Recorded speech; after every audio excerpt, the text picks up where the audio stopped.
Free fire games খেলা যাবে কিনা।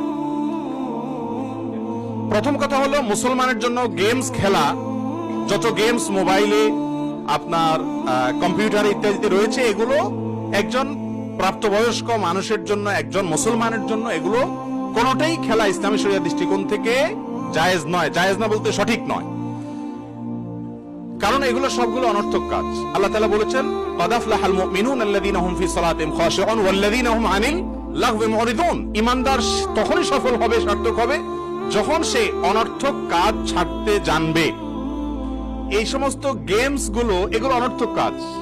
আপনি বলবেন আজকাল গেমস খেলে পয়সা কামানো যায়, তাহলে অনর্থক হলো না? এটা হয়তো অনেকে বলবেন, কারণ ফ্রি ফায়ার বা পাবজি গেমসে পয়সা কামানো যায়, তাই না? আছে না? এগুলো তো পয়সা উপার্জন করা যায়, তাহলে আর অনর্থক থাকলো না। তো এক্ষেত্রেও ইসলামী শরিয়া আপনাকে হালাল উপার্জনের যে নীতিমালা দিয়েছে, এই গেমস ইত্যাদি খেলে উপার্জন করা সে নীতিমালার মধ্যে, হালাল নীতিমালার আওতায় পড়ে না, যার কারণে এটা জায়েজ নাই। আর খেলাধুলাকে ইসলাম অনুমোদন দিয়েছে, অবশ্যই মুসলমান খেলাধুলা করবে। কোন খেলাধুলা? যেই খেলাধুলো তার শরীরে স্ফূর্তি আনবে, শরীরকে সতেজ করবে, শরীরকে হালকা করবে, রিফ্রেশমেন্ট হবে, সেই খেলাধুলা আপনি করবেন। শারীরিক কসরত হয় এরকম যে কোনো খেলাধুলা মানুষের শরীরের মধ্যে স্ফূর্তি আনে। পক্ষান্তরে এই লুডু বলেন, ক্যারাম বলেন, তাস বলেন, অথবা অনলাইনে যে সমস্ত গেমস গুলো পাওয়া যায়, এগুলো যদি খেলে মানুষ, তাহলে শরীরের মধ্যে স্থূলতা তৈরি হয়।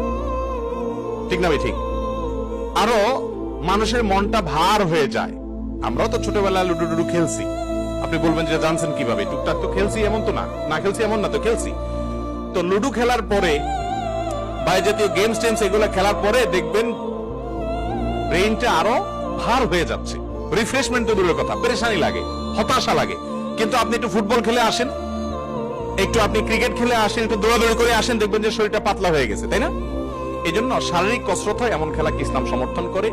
আর বসে বসে স্থূলতা বাড়বে, আরো স্ফূর্তি নষ্ট করবে, মন মেজাজ নষ্ট করে দিবে, খিটখিটে হবে, এরকম খেলা ইসলাম সমর্থন করে না। যার কারণে এই সমস্ত খেলাগুলো অনুচিত এবং নাজায়েজ। কারাহাত থেকে অন্তত খালি না, হারাম বললাম না। তবে পাবজি গেমস এবং আপনার এই ফ্রি ফায়ার জাতীয় যে গেমস গুলো আছে, এই গেমস গুলোতে অতিরিক্ত একটা মাত্রা যোগ হয়। আপনারা জানেন সেগুলোতে শিরকিয়াত আছে, এগুলোর মধ্যে শিরকিয়াত আছে, এবং সেই কারণে এগুলো কোন অবস্থাতে মুসলমানের জন্য খেলা জায়েজ না, হারাম।